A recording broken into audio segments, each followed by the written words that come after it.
Morning light. Numbers chapter 6 verses 1 to 21.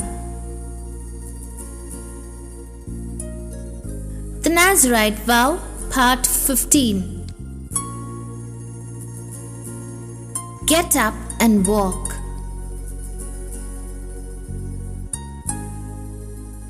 Continuing from yesterday, we saw that Yahweh did not allow the Nazirite to stay in defilement or to continue the vow as if nothing happened. After the cleansing, after the offering, after the restoration, the Torah says something very simple and very powerful. Then the person must begin the vow again. This is not a small line. It is Yahweh's heart for restoration. It shows that failure is not meant to be the final chapter for the one who truly fears Yahweh. Consecration can be interrupted, but Yahweh provides a way to start again. The vow begins again. This is also the way Yahweh teaches new creation believers to walk. When we fall, we must not sit in the dust and make peace with defeat.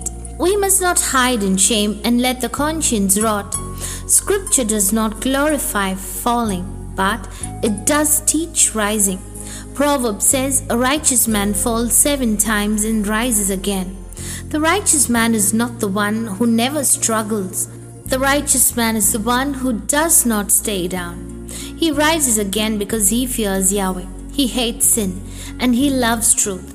The wicked fall and remain in darkness, but the righteous are pulled back to Yahweh's light. This is why the Nazirite could not continue the vow while the defilement remained. But after restoration, he also could not remain stopped forever. Yahweh wanted movement forward.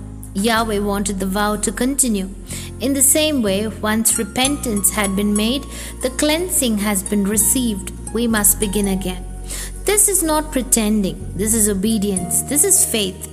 This is taking Yahweh seriously when He says He forgives and cleanses. If we confess our sins, He is faithful and just to forgive us our sins and to cleanse us from all unrighteousness. When Yahweh cleanses, He does not want us to keep living like prisoners. He wants us to walk again in holiness.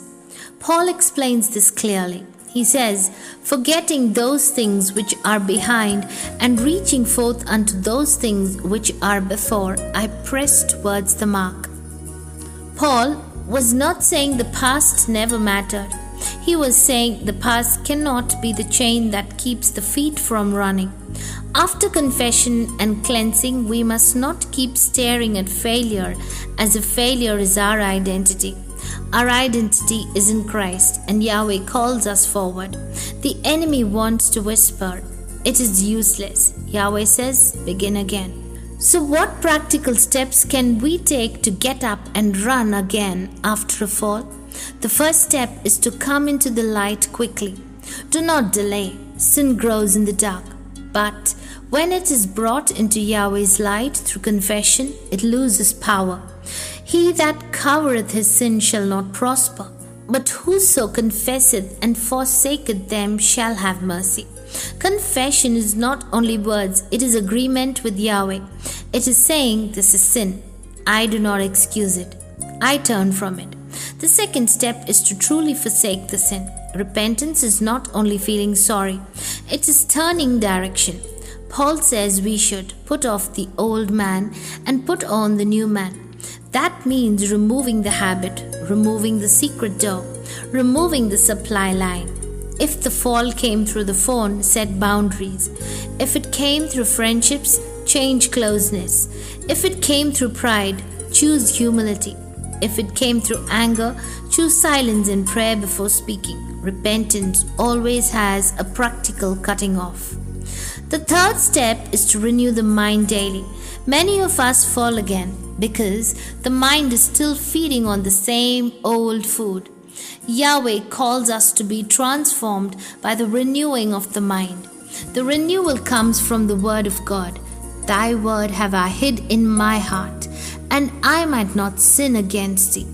When scripture is neglected, temptations grow bigger. When scripture is stored in the heart, the conscience becomes sharp again. So, To begin the vow again, we must return to the word, not as a routine, but as life. Even a few verses each day, read slowly, believe deeply, and obey honestly will strengthen the inner man. The fourth step is to return to prayer. Even if the heart feels ashamed, shame often says, do not pray. But prayer is exactly where healing begins. Yahweh invites the repentant to draw near. Let us therefore come boldly unto the throne of grace, that we may obtain mercy and find grace to help in time of need. Boldness here is not arrogance, it is confidence in Yahweh's mind through Christ. Prayer is where strength comes to run again. If the fall was heavy, start small. Whisper prayer, short prayers, honest prayers. Yahweh hears the broken heart. The fifth step is to restore fellowship and accountability. Sin isolates, restoration reconnects. Scripture says, exhort one another daily, lest any of you be hardened through the deceitfulness of sin.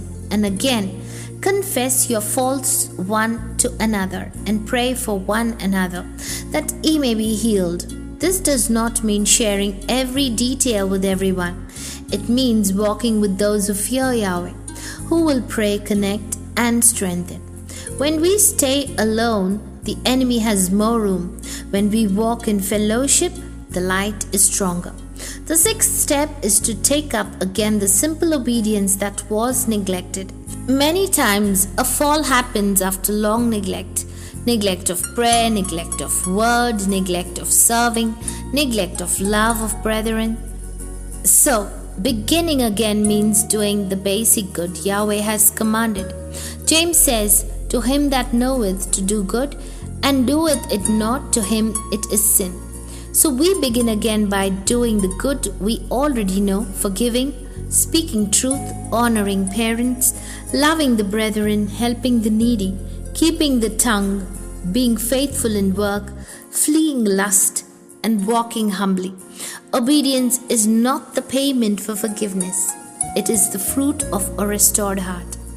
This is how the righteous man rises and runs again, not by pretending he never fell, but by coming to Yahweh in truth, receiving cleansing, cutting off the old paths, renewing the mind, returning to prayer, walking in fellowship, and obeying with a clean conscience.